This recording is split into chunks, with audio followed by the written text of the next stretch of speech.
Hello, Adam Day here, and I'm here for an exclusive series of discussions and conversations with none other than Victoria Pendleton. Victoria is an absolute legend of the cycling arena, having won 2 gold medals at the Olympic Games, one in 2008 and one in 2012 in London, of course, and of course 9 World Championships as well. So, Victoria, welcome to this series of discussions. Thanks for having me. So excited to have you. We met in the conference last year, didn't we? Yep. And we had an hour on stage, and I was absolutely overwhelmed by your winning mentality. That was kind of what struck me really, really clearly when you were talking about your history and your background and how you see the future and that kind of stuff. So, and we had to get you back involved with eXp. So you're going to be working with us over the next 12 months on a variety of different things. So, and this is one of the first ones. Thank you. So really excited. So I wanted to talk to you about, first of all, early life and going back to, I guess, your childhood years, your teenage years, and getting into cycling. So tell us a little bit about your background when you grew up and all that kind of stuff. Okay. So basically, I come from a family of cyclists. So my dad was a keen cyclist, my grandfather was. So it was kind of inevitable that one day I'd be on a bike and probably racing it. So I sort of grew up in a family where weekends were spent watching racing or participating in racing. And I actually thought everybody did stuff like that. I had no idea that it was kind of an unusual thing to do. I saw it as a hobby. I didn't really think it was a means to find a career in sport or anything like that. It was just a hobby to me, and a day out, a fun day out. So my introduction wasn't to the sport wasn't necessarily planned or forecast. It kind of naturally evolved in many ways. And I enjoyed racing. It was good pocket money. So for me, it was better than a paper round. That was the incentive to carry on racing. And I was talent spotted at 16. And that's how I was brought into the national squad for the first time to see if I had what it takes to be an elite athlete. Where did the pocket money come from? So when you do sort of amateur races like that, there's usually like £5, £10, £20 for a win. So after you deducted the entry fee, there was always more money than I could make on a weekly paper round. So how did you find? Are they around those sorts of things now? Are those still those cycling events for teenagers or whatever? When did you start doing those? So there's lots of cycle races there's probably more available now than there was even in my day, because British cycling has done such a great job of creating talent spotting events for kids and much smaller age ranges as well. So the competition isn't necessarily as steep at certain points. So a great opportunity to get racing against individuals you're sort of similar size and age, which is important when you're growing up. And back then, were you racing as a teenager against other girls or was it boys? What was because I can't imagine there wasn't a huge uptake in sport full stop, on cycling full stop probably back then. I don't imagine. But I mean, I was mostly racing with boys, and when I turned 16, you race with the senior group, so you race with men. So I spent a lot of time at the very back of the group when we were racing. It was difficult to keep up. There weren't many spectacular wins because I was racing against fully grown men as a 16-year-old girl. So just being in the race was hard enough, let alone sort of being in contention for any sort of prizes. Wow, amazing. We'll come on to that in a minute, I'm sure. How are you talent spotted? Like, how does that work? It's like football where you have scouts dotted around the country and... Nothing that fancy. No. Literally every result from the smallest race that happens in the UK is used to be printed in the back pages of the Cycling Weekly magazine. You'd use a magnifying glass to probably see my name in the back there, but the national and assistant national coach at the time would often sort of check whose names were cropping up in the results, and they'd seen my name a few times, and they just asked if I wanted to come to Manchester to be tested in the lab to see if I had the physiology to sort of potentially perform at an elite level. I mean, I didn't really understand what any of it was about, and I'd never been in a lab before, so this was all new territory for me. Wow. So you were 16, went to Manchester, and because you're quite slight. Yeah. And so how did they determine that you were suitable for racing, I guess? So they saw that I had quite a good power to weight ratio. That was about it. What does that mean? So, if you divide your absolute power between the kilos body weight, and the number, they know roughly what kind of works and what doesn't work. So they were keen to give me an opportunity. I wasn't outstanding by any means, and physically I'm not a very imposing stature, as you just sort of alluded to there. So it felt like they were taking a bit of a gamble on me, and I wasn't entirely convinced that they'd made the right decision either. I was like, oh, they're going to realise any minute now that I am perhaps not as talented as they imagined. So I didn't necessarily commit to training with them full time. I actually went to school, finished my A-levels, and then went to uni because I felt like I wanted to have something to fall back on if the cycling thing didn't work out. Because back in those days, going back a few years, competing at that level meant having a part-time job and training part-time in order to compete with the world's best, which is a big ask. So I wanted to get the best job possible so that I could give myself a decent chance at sort of surviving in this training environment. So you say you thought you might get found out. Does that mean you didn't think you were talented as well, or did you have that belief back then? Well, I've always suffered with imposter syndrome. I think my dad used to tell me I was great, but that's what dads are supposed to do. So I didn't really believe him. And the national coaches, they weren't overwhelmed. They were willing to take me on and give me a chance, but I know that I wasn't producing the numbers that they'd perhaps like to see in an ideal world, or certainly the numbers which they would look for now in this day and age. So I kind of felt like I'll give it my best shot, see how it goes. I'm not entirely convinced it's going to work out, but you don't know unless you try. So I thought I'll give it a go, and then if it doesn't work out, I'll just have to reassess and see where my life may take me. Good, yeah. And so going back just a little bit, you mentioned your dad there. Mm-hmm. He was kind of a big influence on your whole cycling journey, I guess. Yes. Yeah, my dad's a strong believer in character building. So he pushed my brother, sister and I quite hard. We do a lot of training in sort of challenging environments, and he would try and get the best out of us. And he felt it was very important that we kind of learn how to dig in and not give up. And I look back now and see how valuable what he instilled in me then, how valuable it was throughout my career and life, because it's, it'd be very easy to put your foot down and stop, but he encouraged us to just keep pushing forward. And he was a tough man himself, like physically, he was quite a small build, but he always attacked very aggressively in races, and the hardest point of the course always kind of gave it his best shot. Was that hard for you and your siblings to keep up with the demands of a dad like that? It was. And at the time, we kind of, I think probably at times were a bit put off by the opportunities in some ways, because that was going to be really hard. Like, do I want to do this? I don't know. But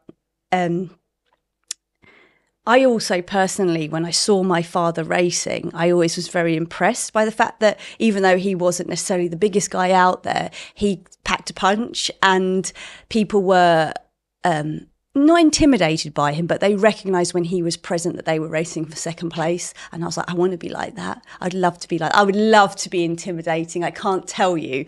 I would love to be imposing and intimidating, but unfortunately, you get what you're given, right?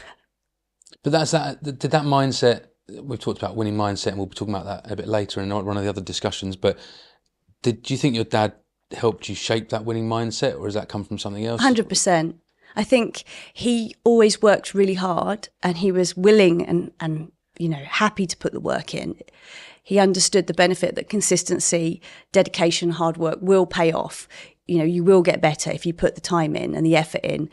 And, I aspired to be more like him. So it was definitely a nurture thing in many ways. Yeah.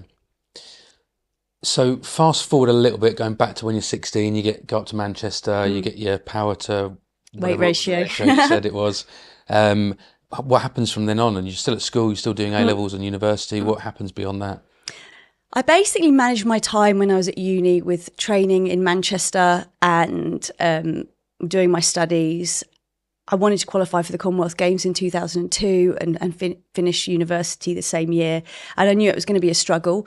So I trained remotely. I was very independent in my training. I trained with some elite runners at the local university and worked with strength and conditioning coaches and kind of independently built what I needed to do in order to be in the best shape possible to move into the elite team when I finished my final exams at uni. So I was very much very sort of independent, and I didn't mind that because it gave me the freedom to manage my own sort of time, and the expectations of training were very much for me to formulate. And I think it gave me a bit of freedom, a little bit of autonomy as well, which I think is important and definitely prepared me for later life. Yeah. And how did you deal with, you're at university, and so I guess there's a whole bunch of people that, going out on the town on a Friday night, and you're sitting there studying and training, I guess. Yeah. I mean, that must have been tough. And also never taking the lift. Even the library was on the 5th floor because I said at the first week at uni, I'm not going to use the lift while I'm here. And the books for sports science were on the 5th floor. So walking up and down a lot of stairs with huge journals back in the day before we could just get on the web and check it out. Showing your age now. Yeah, carrying the books up the stairs for training because I thought, it would be good for training to do that. But I was told by one of my professors at uni that you can do 3 things at university. You can study, you can, be successful in sport and elite level, or you can party, and there's only time for 2. So just make your choice now. So I did. Okay, that's cool. Yeah. Why did you, I'm always fascinated by someone's, I guess, their goals, because you make those decisions, in my opinion, based on the goals and what you want to achieve. What were those? Were those goals just to literally become an elite? I just wanted to be really good at something. That's all I wanted to do. And cycling had given me an opportunity for me to perhaps explore that. I know I was ahead of the average person at it because I'd been racing since I was 9 years old. So I had that in my back pocket. I had a lot of preparation physically and mentally before I got to that stage. So sport gave me the opportunity to be really good at something, and that's all I wanted. I didn't have an image like, I think, you hear of athletes imagining themselves on the podium at the Olympics as children. I never imagined it. I just wanted to be really good. So I had to give it 100%. I had to give it everything I had in that one moment because the chances of it working out were so slim. I didn't want to have any regrets and think I missed my chance. I didn't want to miss my chance. That's amazing. So you ditched the partying, Yeah, basically. I did. That's really good, actually. Those 3, I'd not thought of that. Yeah, because there are only 3 things you can 2 do. out of those 3, Yeah. isn't it? Yeah, exactly, absolutely. Okay, cool. So you did did you get to the Commonwealth Games 2002? I did. Yeah. What happened? Turned up.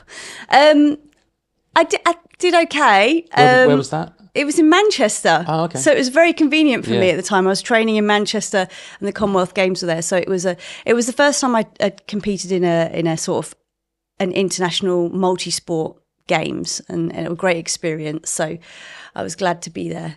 Didn't have a lot to offer, but How did it go? I mean, yeah.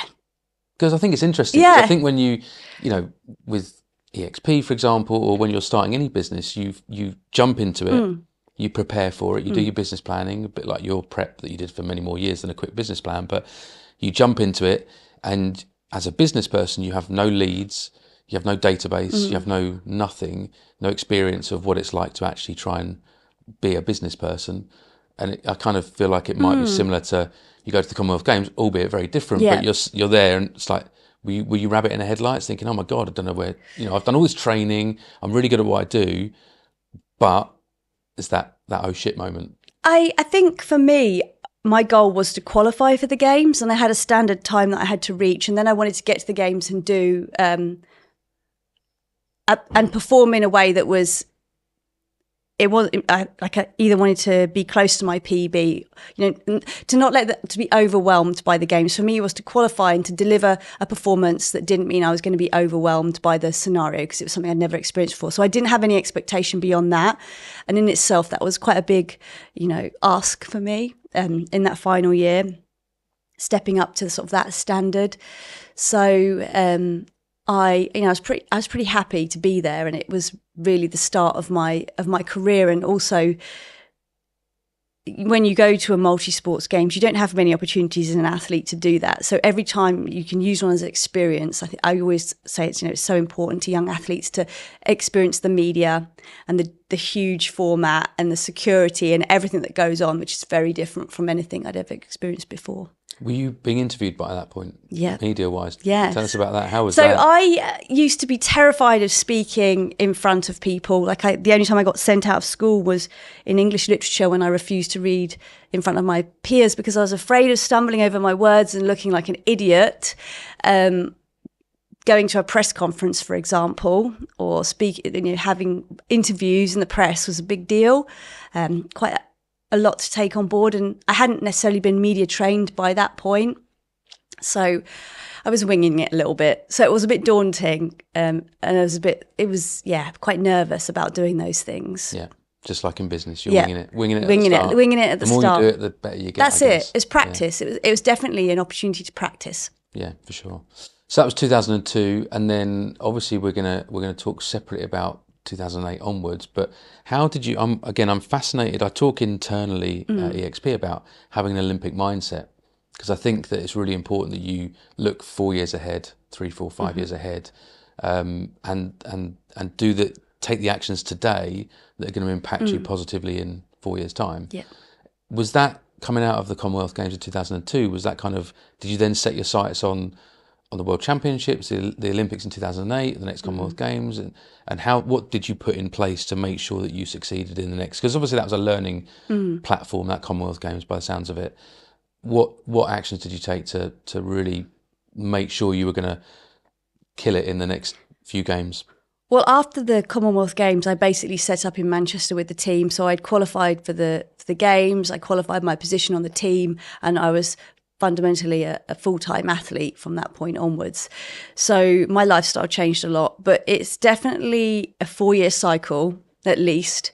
You think about how many Olympic Games you may be able to squeeze in a career, and some people manage like 4 or 5 if they're lucky, but you think like 2 or 3 is realistic, but you always work in a 4-year cycle, and 4 years seems a long way away when you start at the beginning of the cycle. And in between those, you've got World Championships every year. And then between those World Championships, you've got 4 or 5 World Cups every year. So you're travelling to every continent to do a race. And then you might put the nationals in there because they still used to turn up and support the national championships in the UK. So everything becomes very scheduled and very formatted. And then you work back your plan from the goals that you want to put your most energy into. So but in the interim goals of the World Championships, you work back how many World Cups, how many points you need to get, what races you're going to enter. So it's a lot of back planning from the goal. You don't just keep adding things and hope you arrive somewhere. You very much focus exactly on what you want to achieve and your intentions for that particular competition, and build it back. Every training session, so you do your speed work, the power work, the strength work, the hypertrophy work, the base work, and work it back in weeks and weeks, week blocks, and 8-week training cycles from that major goal. So everything's very planned and formulated moving forward. And that doesn't mean that the goals won't change necessarily, or your expectation might change as you kind of recognise the form that you're building or the strength that you're building. But there is a format and a schedule that is written way into the future. It's kind of reassuring in some ways. I definitely enjoy working that way and knowing where I am or where I'd like to be, because it also gives you a reference point to check back in yourself and say, am I on target? Am I achieving what I need to achieve in order to get here? If not, maybe we need to change it. If I am, then maybe we can just take a breath and enjoy it a little bit more. So it kind of, there's always a reference point to draw back to. When you're never just walking out into the middle of nowhere without a specific objective, which is something I really missed when I retired, because I'd existed in this really well-planned format for so long. So did you learn, a couple of questions, did you learn that from, were you always programmed that way to set goals far in advance, or did you learn that from being part of the team in Manchester? I learned that from being part of the team in Manchester. So it was just the way that things were done. And I moved into a team full of very experienced riders. When I joined the team, there was World, Olympic, Commonwealth champions around me. And there was no one really that I was training with or working with on a daily basis who was less than a Commonwealth champion. So for me, I was in a really elite group of individuals, and I did what I could to gain as much experience from them as possible, because rubbing shoulders with those guys gave me an insight in what was necessary in order to be the best at what you do. And they were always very helpful in helping me schedule my training, give me sort of suggestions on how I might change things. Because at that time, we didn't have a national coach that was better than the current squad, because we'd never been that good before. Mm-hmm. So I was lucky that the guys within the team were always really helpful and had a lot more experience than me, and they were willing to share it. So I took as many opportunities to ask 1,001 questions to make sure that I was doing what they were doing. And spend as much time with them as possible. Exactly, because I wanted to achieve what they had achieved. Yeah, of course. And the success leaves clues. Yeah, and exactly. And being in the right room. We talk about being in the right rooms at eXp. And exactly. If you're in the right room, the people that are in that room are usually better than you. That's the whole point of it, isn't it? And really? Success breeds success. Yeah, absolutely. So your goals back then, and we're kind of talking about going into the Olympics now, I'm guessing, was your goal in 2002, 3, 4 to win gold at Beijing? So it was, we kind of looked at the first Olympics as experience, and then by 2008, that would be the games where I'd be in the right age range and with the right amount of experience to really be considering going for a podium position. We didn't think any further along than that. It was just aiming for a podium in Beijing. So it takes a lot of time to build that kind of strength, and for the experience of racing as well, to be able to handle the pressure to deliver what you need to on the day. But yeah, a podium position was what I was looking for. That was the goal. Yeah. And everything was then worked back from them. That's correct. And again, same in business. If you want to earn a certain amount of money, or you want to sell your business, or you want to retire early, or that's the goal you need to set. And then every step is taken towards that goal. 4 years, 5 years, however long it is down the line. But having that Olympic mindset, I think, is crucial for obviously for sport, but also for business, I think, as well. So, okay, good. So should we fast forward to the Beijing Olympics? Because that must have been, you've built up 4 years of, muscle memory, practice, consistency, hard work to then go. The pressure must have been enormous. For me, Beijing Olympics was a bit of a surprise in some ways, because I had qualified and had a really good year leading up to it. And then you think, oh, well, the Games is a big deal. Sometimes you see at the Olympic Games, it's not necessarily the person that finished at the top of the world rankings that wins, it's the person who wants it the most. And they always say that, some of the rankings move around a bit just with the enormity of the event. You see some people crumble under pressure and some people thrive. So I, had never been in a situation where I was at the top of the world ranking before. I was like, oof, am I going to be able to deliver when I get there? Ranking at that point? Yeah. So wow. I was going in as a favourite, and it was quite daunting, because I was like, you've got one chance to get this right on one day in one session on the track. And you make one mistake, it's done. It's done for 4 years. So there is a lot of pressure and expectation. And running into the competition, I felt really good. Like, all the calculations had been done with the data modelling and the sports science team. I was close to a world record pace in training, and I thought, wow, this is exciting. And if the weather conditions hold up and we get the right temperature and air pressure, I could be on for a world record. So I was in a really exciting place, and I'd never ever experienced before. And it came together fairly quickly. When you're in training, you kind of have to move away from the speed to build strength. So you feel like you're cycling through sand, and you're like, oh, so far away from that peak performance, but you just keep doing it in the hope that it will, with a bit of rest, come together. And it did. And I cannot explain how incredible it is to be at your physical peak, and it almost like you can't even feel the pedals turning. It was unbelievable. I felt like anything was possible. It didn't feel real. For me, that was probably one of the most rewarding athletic performances of my entire life, because I felt almost invincible. And I told my mum and dad not to come and watch me, because 6 months prior, I didn't really think it was going the right way. So, I got it a little bit, I misjudged it a little bit. I didn't have faith that it was all going to come together. Okay. But you still felt invincible. Yeah. Invincible. Yeah. Amazing. And so that was what race was that? In the sprint. In the sprint, I only had one race Okay. to compete for in Beijing. There was only one sprint race for women at that time. So how do you deal with that pressure? You know, you're at the start line, you feel invincible, but like you just said, Could make one mistake. Yeah.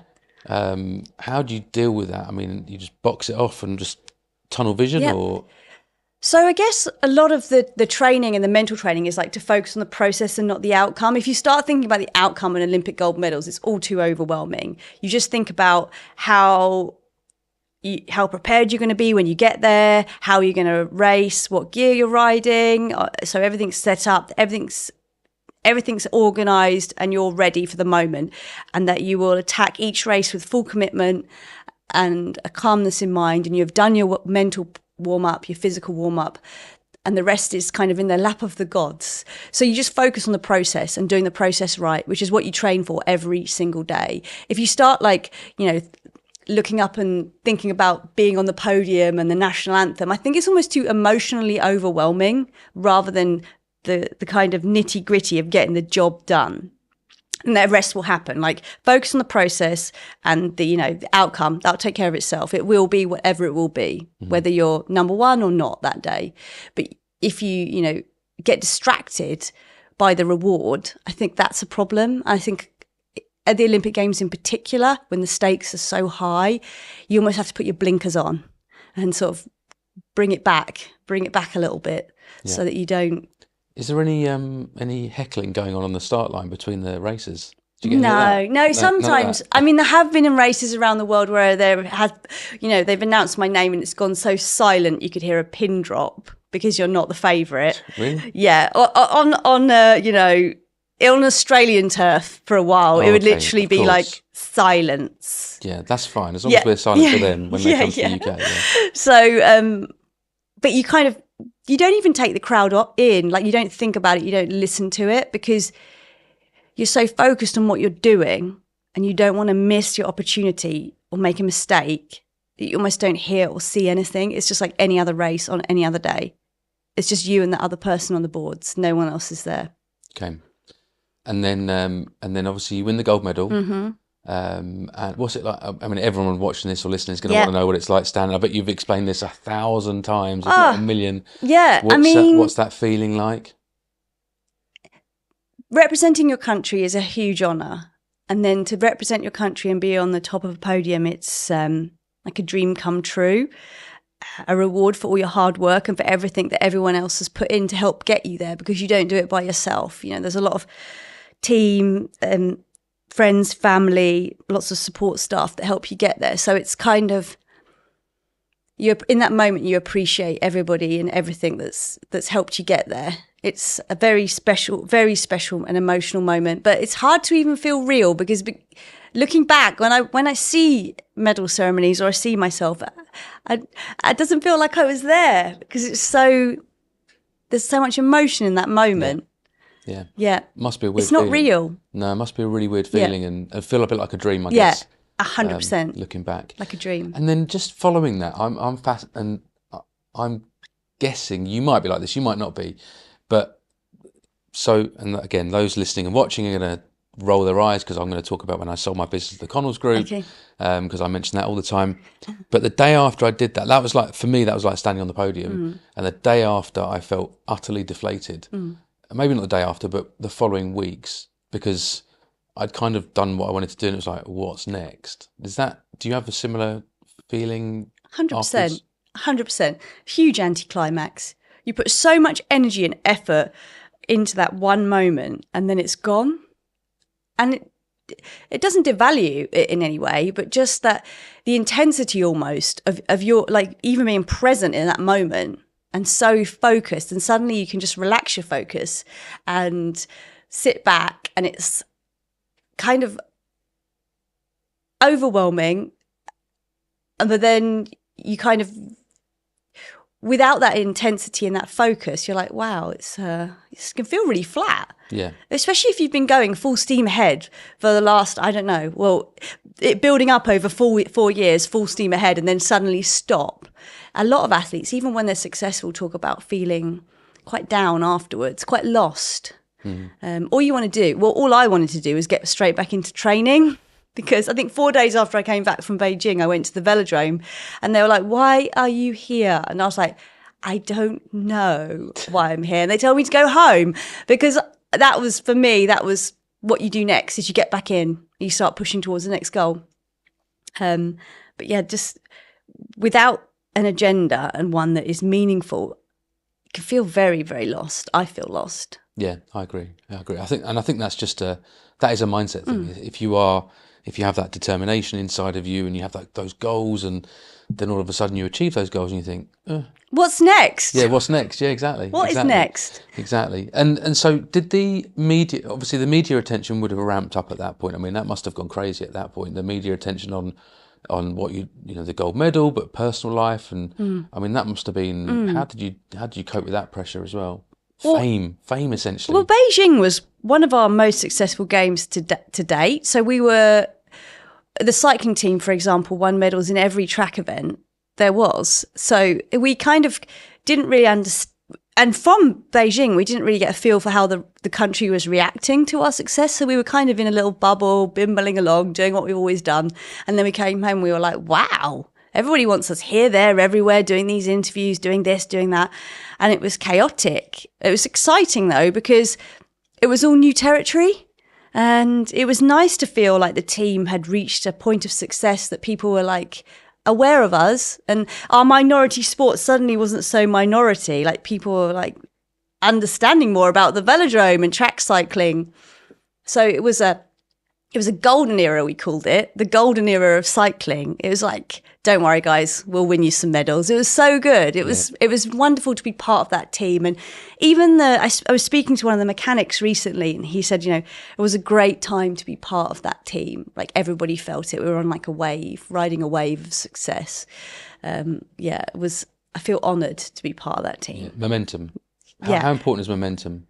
100%. It's important. Like it's important because I think when you feel positive and enthused by what you do and you're feeling rewarded by your efforts, it does inspire you to look higher and aim higher, and everyone around you feels the same, and like what else is possible. You almost feel like the barriers are broken down to what perhaps you were confined by in the past. You feel like we could do anything. Like, let's aim really, really high. And the whole cycling community was drawn along with that. So we were getting successes in all kinds of areas of cycling that we hadn't before. And lots of youngsters coming into the sport as well. So it was creating a really good sort of talent pool coming forward to help sort of hopefully perpetuate the success moving into the future. But people were drawn in. Yeah. And that was cool. And so that momentum probably took you through to 2012, I guess, in London, which... I remember 2012, my daughter was she must have been 2 months old. Oh. And I remember standing there holding her, watching you on telly. Oh. So tell us about the London, because that must have been even crazier. Yeah. Because you were here, and you talked about, being in Beijing and not knowing how the country were reacting, but here in London, you must have been fully aware of that. It must have brought a whole new load of pressures on top of the fact that you were competing against a very good Australian, if I remember rightly. Yeah, so... I always say this, going into a home games as reigning world and Olympic champion, I wouldn't wish it on my worst enemy, quite frankly. I mean, obviously there was a lot of great opportunities, and the profile of the team was really good in terms of compared to the other sports. We were definitely being looked towards for the ones that would bring back medal with the other sit-down sports that bring back medals. So there was a lot of interest in the team. But there was also a lot of pressure and expectation. And, a day wouldn't go past that somebody said, are you going to win gold in London? And you're like, I'm going to try my best, but I can't guarantee it because anything can happen. But I think people had seen so much success from the team, they thought we were just going to turn up and win it. But they don't realise, wow. They don't realise you look over the wrong shoulder in a sprint event and it's all over. 10th of a second, 100th of a second you can lose by. Such tiny margins. And the world doesn't stand still, and you don't take your performance throughout your career. You've got to constantly be evolving and getting better. The speed I was going in 2008 was not fast enough to be the best in 2012. Is it not? So you have to be faster, always, year on year, faster and better. You can't ever rest on your laurels. So there was a lot of pressure to find ways to be, to find ways in the training and to sort of do things more concisely, to your recovery to be better, the work to be more specific. So always looking for ways to find gains in performance.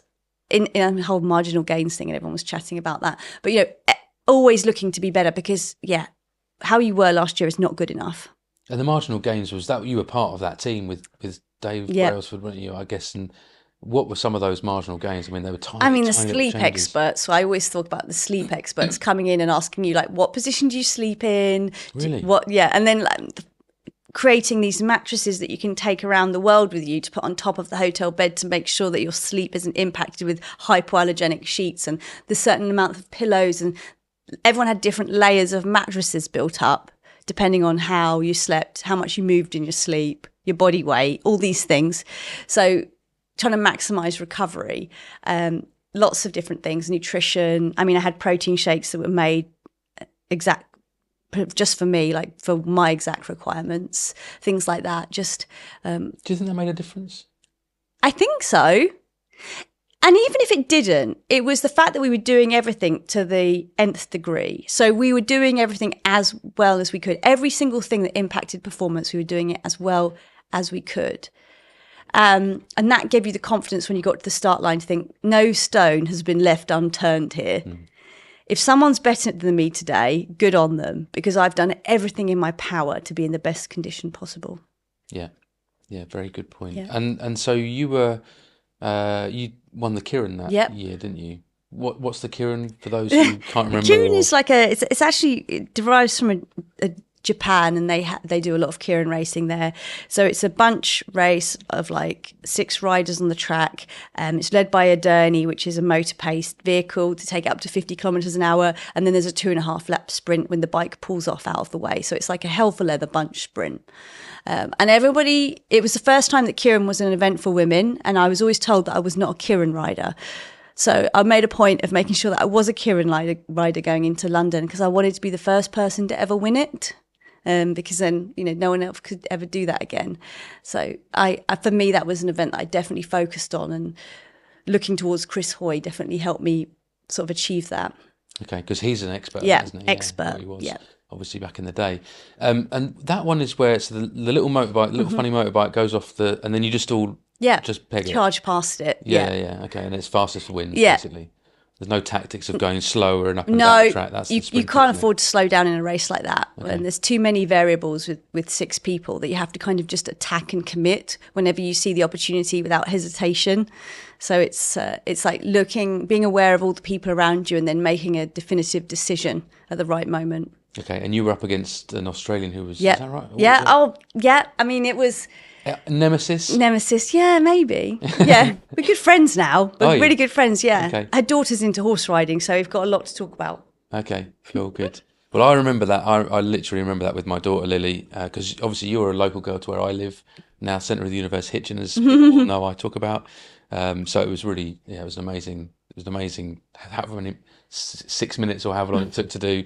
It was unbelievable. So, and then the pressure of coming. So you mentioned imposter syndrome, and I really want to talk about that, because a lot of people that, a lot of agents that join eXp, and probably a lot of business people where they're marketing themselves, they can't quite believe that, oh my God, I've been given business. And, imposter syndrome is definitely a thing, very common thing. How did you suffer from that back in the day?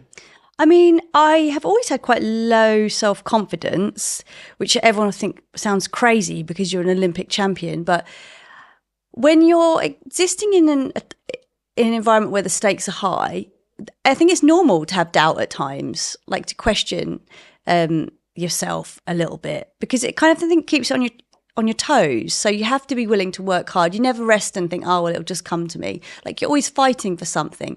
And there will be moments, I think, where people sometimes think, oh, maybe I've overestimated my ability here, especially if you're tired or, things haven't gone your way necessarily. But for me, the way I dealt with that was the fact that I had to really focus on preparing to the best of my ability, because the preparation could be unquestioned, and that gave me confidence, because I don't have a lot of confidence, therefore the preparation is important. I do everything very diligently, and I could be on the start line going, I've done everything in my power to be the best I can be today, so I will give it 100%, and what will be will be. And that's how I kind of approach everything in life. Like, for me, preparation is my it's like my, I guess, not, it's in my support system. The preparation is my support, like unwavering support. People can tell me, oh, you look great out there today, you're going to do really well, I've got a lot of faith in you, but it means nothing. It's got to be me believing in what I've done, the hard facts. Because I think I will always be someone who feels like they don't deserve to be there, or that I've got a lucky break. I think actually after winning, one of my psychologists was telling me the other day, I don't remember saying this, but apparently I did. When I won my first World Championship, I was having dinner with some students back at the hotel who had come to sort of observe the racing, and said, oh, I must have been lucky. And I was talking about luck. And he always says, you make your own luck. But I was still, even after winning a world title, thinking that I was lucky to have done so, rather than it being my kind of athletic performance and ability. And your hard work. Yeah, my hard work. Yeah. Still doubting it. Yeah. I think that's fairly common. I think you just got to find ways to counteract it. Whatever kind of speaks to you and your psychology. For me, it's preparation. But I think if you feel like you don't belong, you have to find ways to reassure yourself that you deserve to be there, or you've done the work, or that, in some kind of managing that feeling in some way. Because I think it will always be there in me. Yeah. And you've talked, it's quite a public thing, you've talked about mental health challenges. Got to bring that up, because obviously that was something that you've been well documented, I guess, in the press and stuff. What have those challenges been? You talked about preparedness, and I guess that's really helped with those. But talk to us a little bit about that. So I discovered very early on that I definitely am a bit too hard on myself going into things, and that's maybe part of the imposter syndrome and everything. But I would beat myself up if I made mistakes, and get quite down and despondent about certain aspects of my kind of performance, and it doesn't always go your way, and that's the way it is. And I worked with a psychologist or psychiatrist for a long while, Steve Peters, who I lovingly call my Uncle Steve, because I realised that I've definitely got some flaws in my mental kind of approach to things and my personal sort of psychology, and I needed to work on them. Like, I am someone who wears my heart on my sleeve. And although that's great, because it means when something means something to me, I'm willing to put in 100%. Like, there's no questions. I'm all in. It also means that you're quite vulnerable. And I've always been very open and honest in the press about my vulnerabilities and my insecurities, because I think that's part of being human. But what I will say, and I always follow this up with, you can have insecurities. You can wear your heart on your sleeve, you can still win. It's just how you choose to manage those things and don't let them overwhelm you. So I did a lot of work, a lot of homework, a lot of sessions with sort of Steve to try and strengthen that and understand that better. Because I feel like you spend so much time training your body, and it takes weeks and weeks and weeks to build muscle, and repetition to build muscle. And I think you'd be naive to ignore the fact that your mental ability needs to be trained too, because everyone can be better. Even if you don't think you've got a problem, I imagine there are ways you can improve the way you're thinking and approaching things. So I felt like it was obvious that you should work on those things as hard as you train on the physical elements, because performance is part mental, part physical. It's not one or the other. And actually, one conversation and one sentence can have an absolute instantaneous effect on your psychology or how you view somebody. Someone could say something that really clicks with you, and in a moment you're like, wow, okay, I feel better, or I feel I understand that more. So for me, it was like easy gains in some ways. Like, I was willing to address and work on them. And yeah, as I said, you can have all those vulnerabilities and weaknesses and be human, because being a robot is impossible, and still win. So don't think that stops you from being a champion. It just means you might have to work on some areas maybe slightly different from your teammate or the person next to you or your colleague, but that doesn't mean you won't come to the same outcome. And that for you was having an Uncle Steve. Yeah, having Uncle Steve, yeah. Talking to someone about things. And being willing to put the work in as well, because it's all very well reading the notes or sitting in a session, but it's going away and really thinking about how you can change the way you think or improve the way you think in order to be a better athlete and a better person. Did you have, so we talked about, you wanted to be really good at cycling. Really good at something. Really good at something. Was that your why, or there must have been a bigger why to that? Why you exist, why you got up in the morning? Was it literally just to be really good at cycling, or really good at something?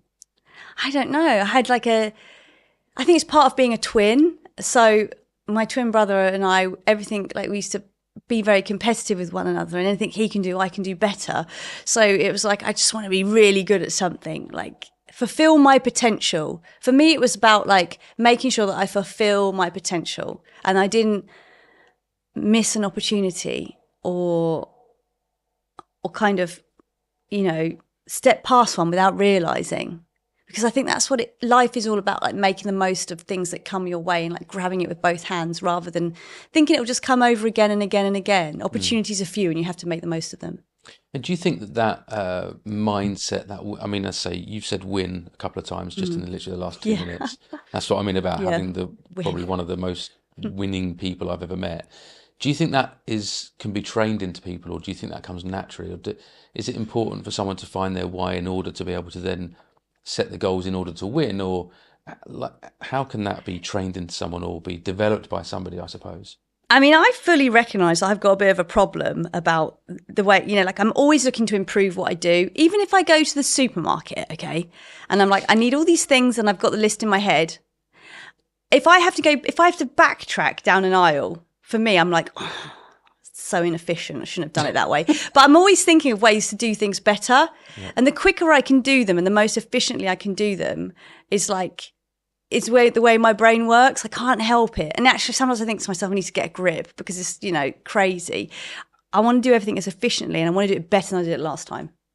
And I feel like I'm constantly driving to be better at even the smallest tasks.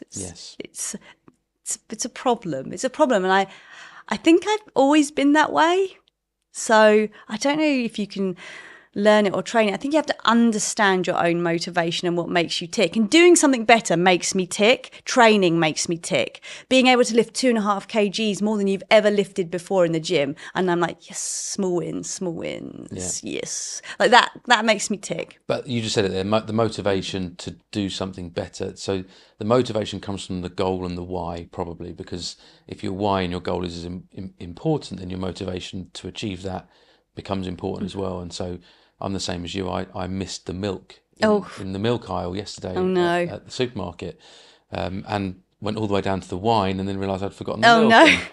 And, bad move. But I was really upset with myself and upset with my son actually. So he's probably getting that from me. So, but I think that's.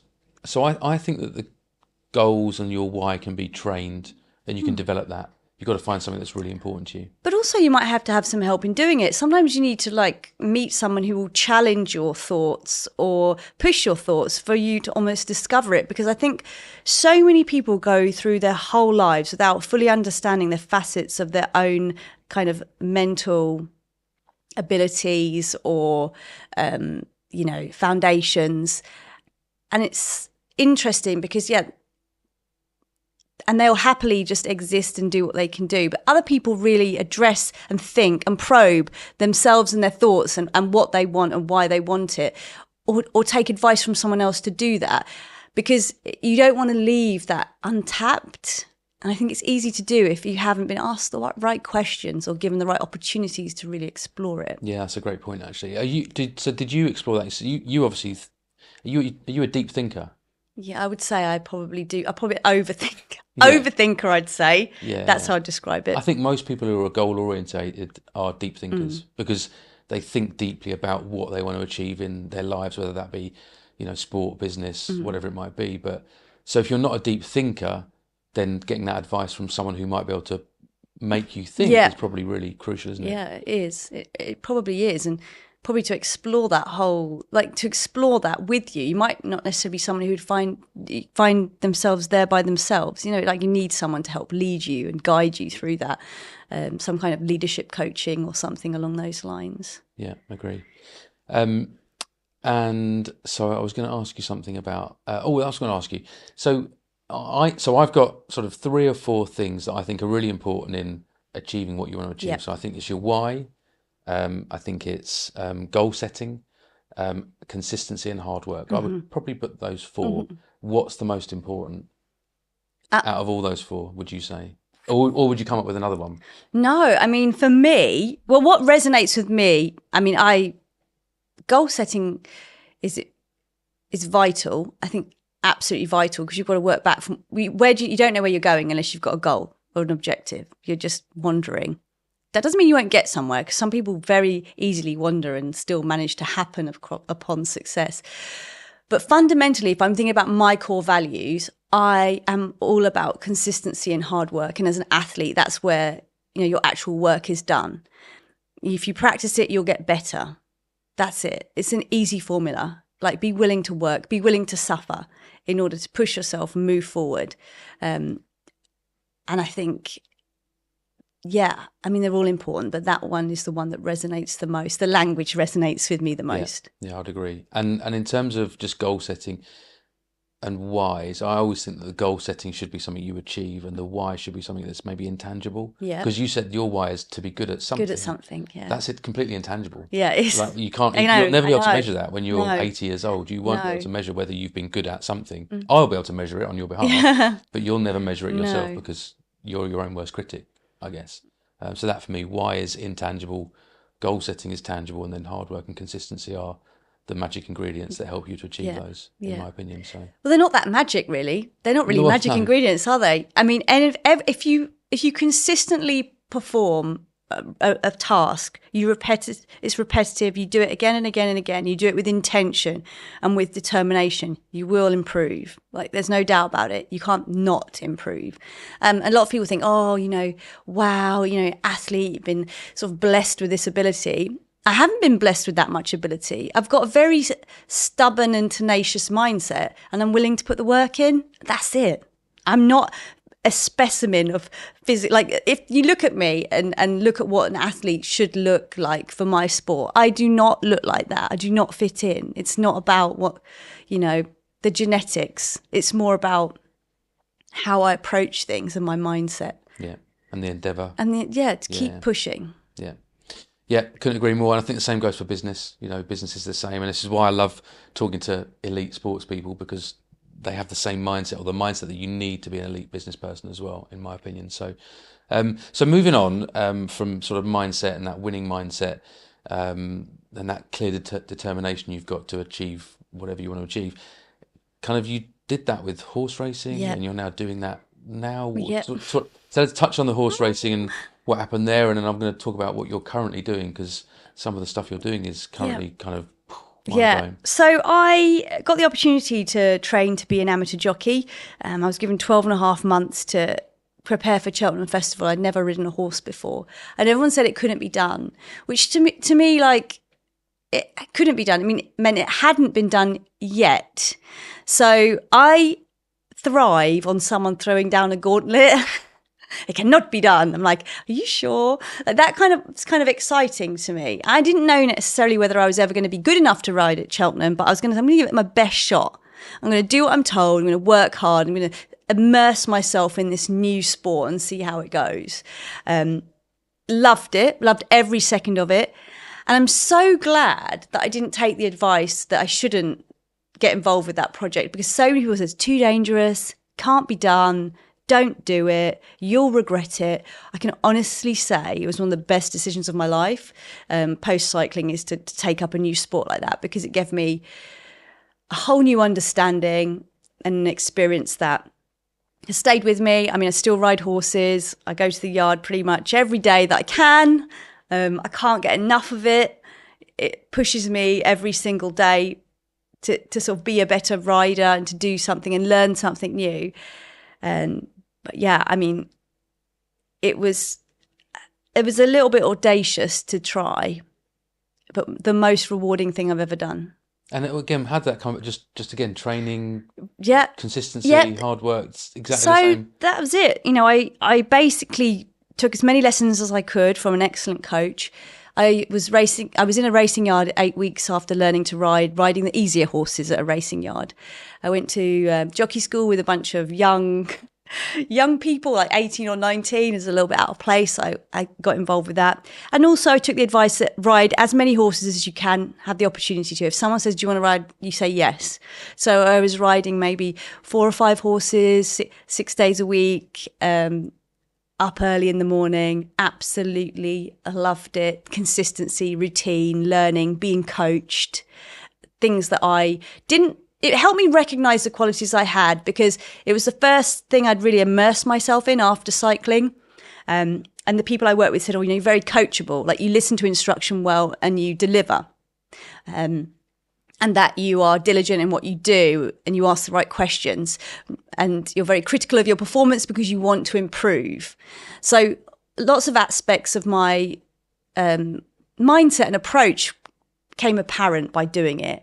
And it gave me a lot of confidence, and it made me feel a lot more comfortable with moving into the big wide world, post cycling, because I was like, no, I have still got skills that are applicable, slightly different arena, but I felt I got a lot of confidence from that. It was a huge learning experience for me.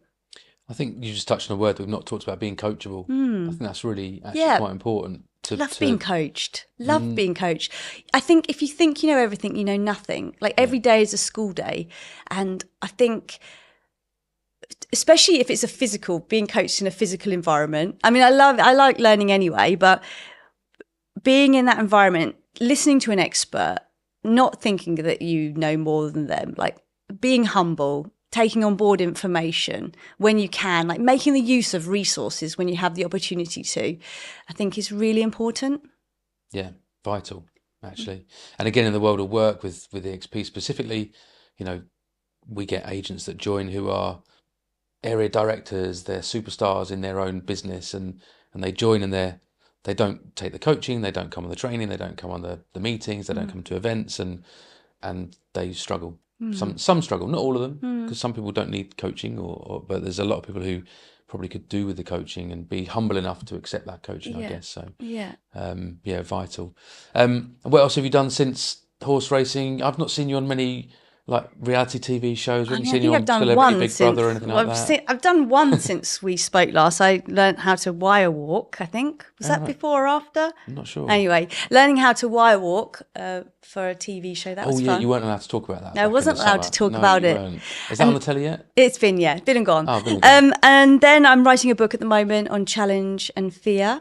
Reframing fear. So it's like psychology, neuroscience, and all sorts of experiences about understanding why people go knowingly into the unknown. Because it's something that I wanted to understand more myself. So it's kind of been an interesting academic. You got a name for the book? Not yet. Do you know what? Okay. We're not sure, because it keeps changing, because we're learning so much as we go through it. And it's been like academic speed dating. It's been amazing, like learning so much from so many interesting people. I've thoroughly enjoyed it, learning how to thrive out there. So enjoying working on the book. Have you read the book Feel the Fear and Do It Anyway by Susan Jeffers or Jeffries? I haven't actually. That's the book that Recommend changed my life. Is it? Yeah, oh, that's 2005 read that book, and it's what pushed me into actually getting out of my comfort zone and stop working for country properties and start up on my own. So love that. Yeah, I'd love a copy of the book when you've got it. Of course, for it, obviously. Yeah, it's going to be a while. Yeah, it's going to be a year or so. So that's working on that. But also, I'm currently honorary colonel for the Royal Marine Commandos. So I'm also working on doing some physical for the Royal Marine Commandos. Yeah. Oh my God! Tell us about that. Yeah. So they have honorary officers working with the team to try and bring different points of view to the Corps. And they've asked me to be one. I'm the first female to ever be asked to be a Royal Marine Commando honorary officer in the company of Bear Grylls now. So that's it's been very interesting. It's understanding female performance, which is also been interesting to explore and understand that better from a different point of view and a very different environment to what I've been used to. You know, the military is very So different. what's that going to lead to? And why are you Who doing knows? We're that? trying to work it out. This is one of these projects that I'm involved with at the moment. We're not quite sure where it's going because I'm the first to do it. Very much pioneer here in this environment. But I also find that quite exciting because I quite like problem solving, like working things through. And that's what we're doing at the moment, trying to understand like female performance in particular. So you've been crawling through like Yeah, I've been doing Bionets assault and courses. have you? It's Okay. been brilliant. Krypton Yeah. Factor, a little bit harder than Krypton Factor. A lot harder. A lot harder than Krypton Factor, I imagine. Okay, A good. lot more bruises. Yes, it sounds brutal. Yeah, Sounds really, absolutely really brutal. interesting. And finally, you're going to be helping me at our summer conference. Yes. Co-hosting, I think. I don't know what part you'll be doing most Co-hosting, of it. yes. Yeah, I'll be stepping No, aside. I think you're excellent at it. Yeah. Thank you very much. And then we're going to be doing a charity bike ride, I Yep. believe. Where are we going to do that? I don't We know. haven't decided yet, have we? I'll choose a very flat route if you ask me, but Yes. no, I don't mind. Okay, cool. All right, well, that should be I good. think I can remember how to do it. Yeah. And when was the last time you got on a bike? A few weeks ago, I've been running so- mostly, mountain biking. Okay. Yeah, but only for fun. Okay. Not with Nothing any serious. intent. No, No, more okay, no for fun. competition. Okay. So we'll be doing that in the summer, and then we're going to be doing some mindset kind of Yep. coaching classes, if you like. I don't know Yep. what we're going to call them yet, but they're going to be quarterly with you, aren't they? And then I think we're going to see you at the Christmas do as well later this year. So, You'd be sick of the sight of me. well, I won't be. As I said at the conference last year, I'm kind of starstruck. You are the definition for me of determination and a winning mindset. I've never met anyone like it. So, thank you so much for coming on and for doing these sessions with us. And I'll see you soon. Thank you very much. Thanks, Victoria.